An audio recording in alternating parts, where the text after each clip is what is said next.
Welcome, man. Welcome back to the channel. Real quick, I want to go over a procedure. First of all, I'm in the middle of removing this transmission, but I heard a guy. I was talking to a guy on one of my subscribers on my YouTube channel. And he was talking about the fact that he had to take out part of the exhaust system just to remove the axles. I assume he was talking about the right side.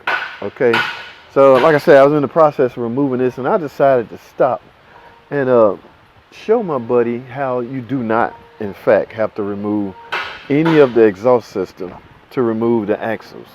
All right, now I already got the left side axle out. Okay, you know about the strut bolts, and I even go so far as to remove the brake line just so I won't have to remove the calipers.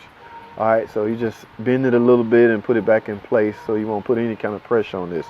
Now, but I realized this and I stopped right there. Okay, I was in the process of moving this out, and it dawned on me. It came to me that I remember him asking about me. So here it is now. I'm gonna show you how you do not have to remove any of the axles. Now, I started this process on this side, but like I say, I stopped.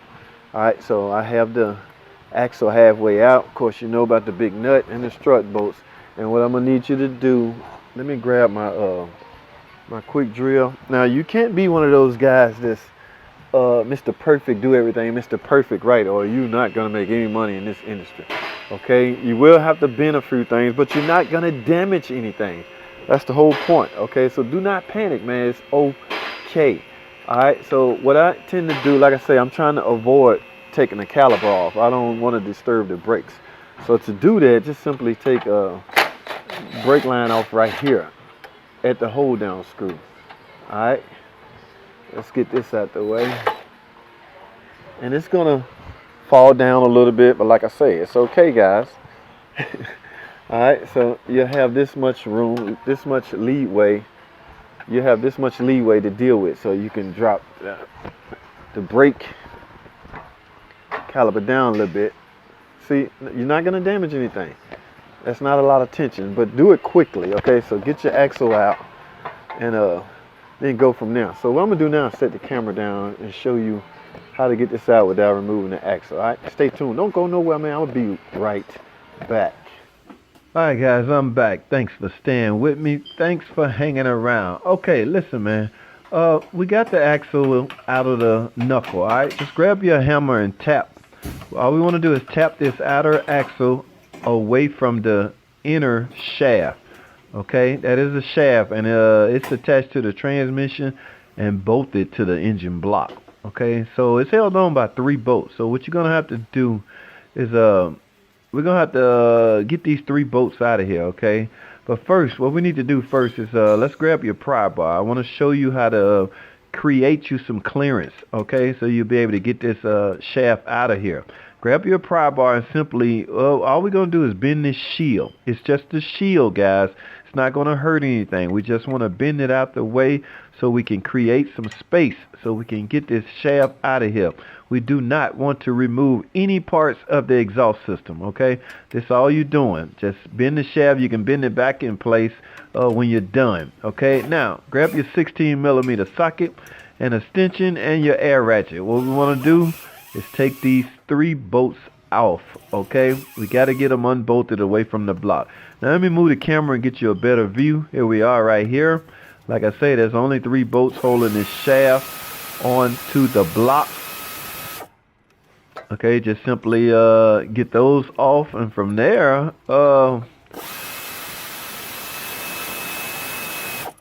yeah, it's fairly simple, guys. From there we'll be able to just all we're going to do is rotate the shaft backwards. So now, let me get you a different view, okay? Just start pulling, man. All you got to do is pull this shaft away from the transmission. That's it. Because we bent the shield, you now created some space. You can get this inner shaft out without removing any parts of the exhaust system, all right? Fairly simple, fairly easy. We did not damage anything. We did not hurt anything. Okay, so let's just lay this down right here. We're going to need that later during reassembly. Now, there you have it, folks. Just a little shield rearrangement, okay? I showed you how to remove the right side axle. Also, we got the left side out. fairly easy. Thanks for watching, comment, subscribe, and I'll see you all in the next video.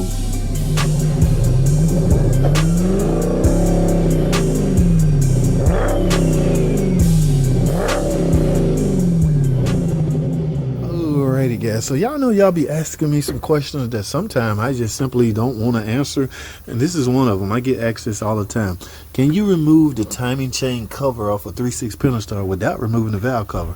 Well, according to this scene, absolutely, yes. Now, the bigger question will become, should you? Okay, it all depends, guys. If you can lift this valve cover up high enough to clear the top port of that timing chain cover, then yeah, go for it. Now, where's the timing chain cover? I think he's replacing it, but why? I do not know. Yes, here it is over here.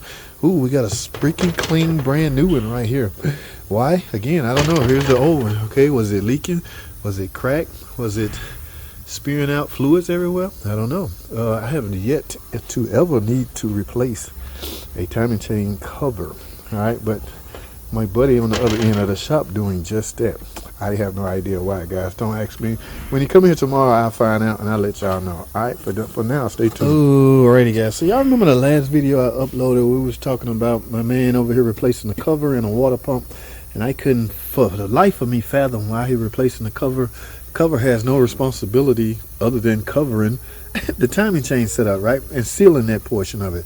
So why on earth do these go bad? How would they go bad? Okay, they can form a leak, but there's gaskets in between there to protect it from leaking. Now, but I found out after doing some investigation, that customer tried to do his own water pump, okay, and he screwed up.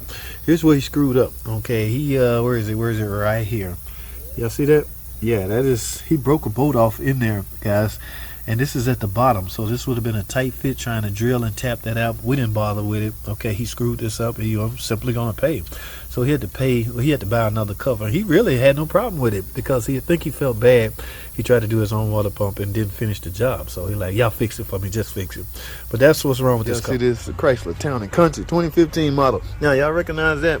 Yes, guys, that is the new OEM Mopar transmission I put in about 60,000 miles ago. When I did that, I spoke with this customer and tried to inform her how to make this transmission last forever.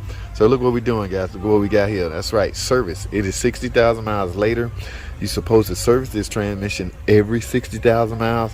I got new ATF plus 4 Mopar. All this stuff is Mopar, guys. I got the RTV. We don't use a pan gasket. We use RTV on this, and of course the filter. Now I got 5-6 quarts of this. All right. Now also she had a. I told her, y'all see those cooler lines? Leaks starting to form. Okay, they wasn't leaking when I replaced the transmission 60,000 miles ago. They are, however, leaking now. Look what I got here. Mopar cooler line, guys. So yes, we want to make this transmission last the remaining life of this van. So what we have to do? That's right, guys. We have to service it. Let's get it.